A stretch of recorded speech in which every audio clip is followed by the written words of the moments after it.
जोधपुर के राजा के यहाँ पर एक सैनिक काम करता था। उस सैनिक काम करता था तो आगरा का राजा जोधपुर मिलने के लिए राजा के यहाँ गया, तो जोधपुर के राजा ने उठकर आगरा के राजा के सामने हाथ जोड़कर सिर नवाया। तो जो सैनिक काम कर रहा था, जो चौकीदार काम कर रहा था, जो द्वारपाल काम कर रहा था, वो जोधपुर के राजा के पास आकर बोला, आज से मैं तुम्हारी नौकरी नहीं करूंगा। तो उस आगरा के राजा ने पूछा कि तुम्हारी नौकरी केवल क्यों छोड़ रहा है, अभी तक तो अच्छा खड़ा था। जोधपुर के राजा ने कहा, जब ये नौकरी पर आया था, सर्विस पर आया था, तो इसने कहा था, मुझसे पूछा था कि आप कितने बड़े राजा हो, तो मैंने कहा था मैं तो बहुत बड़ा राजा हूं। आप किसी के आगे सिर तो नहीं झुकाते हो? कहा नहीं झुकाते, लोग मेरे आगे झुकाते हैं। इसने कहा था अगर आप किसी के आगे सिर झुका दोगे तो मैं नौकरी छोड़ दूंगा, इसलिए जोधपुर का राजा कराए तो इसने मेरी नौकरी छोड़ दी। आगरा का राजा बोला, चिंता मत करो, तुम मेरे यहाँ नौकरी करो, तुम तो किसी के यहाँ सिर नहीं झुकाओगे, किसी के यहाँ नहीं, सबसे बड़ा राजा मैं ही हूं। उसके यहाँ नौकरी कर ली। उसके यहाँ नौकरी करी तो वो एक बार वृंदावन बिहारी जी के दर्शन करने चले गया। आगरा का राजा वहां गया तो बिहारी जी के मंदिर का दरवाजा बंद था, तो बिहारी जी के सामने उसने सिर झुका दिया।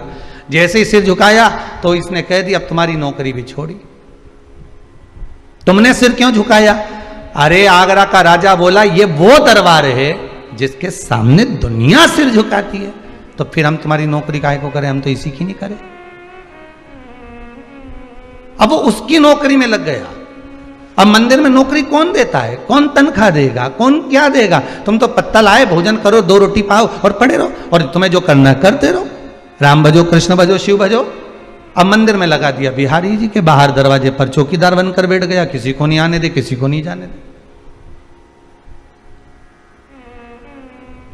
अब जितने कीर्तन करने वाले ढोलक पीट पीट के निकले, अब ये तो ढोलक को पीटे, ये इनके पीट दे। तो पूछें भजन गाने वाले, तुम हमको क्यों पीट रहे हो? कि हमारा महाराज अंदर सो रहा है और तुम रात्रि को ढोलक बजा रहे हो, चलो यहां से बाहर जाओ। उनको भगा दिया। नौकरी करते करते करते करते करते करते सालों निकल गए, लोगों को मालूम ही नहीं पड़ा कि ये यहाँ पर नौकरी कर रहा है, इसको कुछ मिलता नहीं, बस भोजन मिल जाता, कोई लाकर दे देता है मंदिर में से, कोई प्रदान कर देता है इसको लाकर। एक दिन ये बीमार पड़ गया।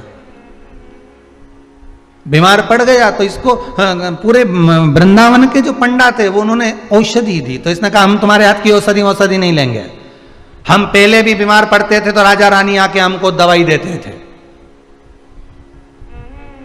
जब जब हम बीमार पड़े तो राजा रानी ने आके हमको दवाई दी, राजा रानी आएंगे दवाई देंगे तभी हम लेंगे, जाओ सूचना दे दो। अभी पंडाओं ने सोचा, यहां कौन सा राजा है और कौन सी रानी है, इस मूर्ख को कौन समझाए, कौन समझाए इनको? इतना बीमार पड़ गया कि बेहोश बार बार होने लगा, गिरने लगा मूर्छा खाकर। आज बिहारी जी ने राधा जी को बुलाया, राधा मैं राजा बन जाता हूं, तू रानी बन जा, दोनों चलते हैं। दवाई दे रहे, अपने माथे मर जाएगा। अंदर तो एक बार भी नहीं आया देखने के लिए कि यहां राजा है कि रानी है। चल, मेरा बांके बिहारी राजा बन गए, राधा रानी रानी बन गई। दोनों ने जाकर दरवाजा बजाया, अरे दरवाजा खोलो, हम आए हैं राजा रानी। दरवाजा खुला, अंदर गए, राजा रानी ने अपने हाथों से औषधि दी, ठीक हो गया, आराम लग गया। राजा रानी भी चले गए।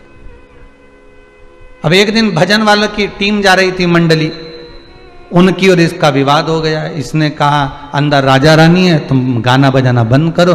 ये बोले अंदर राजा रानी नहीं, हमारे बिहारी जी हैं। कि नहीं राजा रानी है, नहीं बिहारी जी हैं, नहीं राजा रानी। दोनों में झगड़ा हो गया। संत कहते हैं अब भी दरवाजा खुलने वाला है, हमारे साथ अंदर चलना, हम दिखा देते। और दरवाजा खुला, दोनों अंदर गए। दोनों अंदर पहुंचे। भक्तों के लिए तो भगवान है ही, पर जिसने दृढ़ता मान ली हो, जिसने विश्वास पूर्ण कर लिया हो, पट खुलते ही जैसे ही अंदर गए टेरा हटा और आवाज लगाई, महाराज महारानी जल्दी बाहर आओ। बिहारी जी और राधा रानी दोनों राजा और रानी के रूप में सामने दर्शन दे दिए, स्वयं सामने।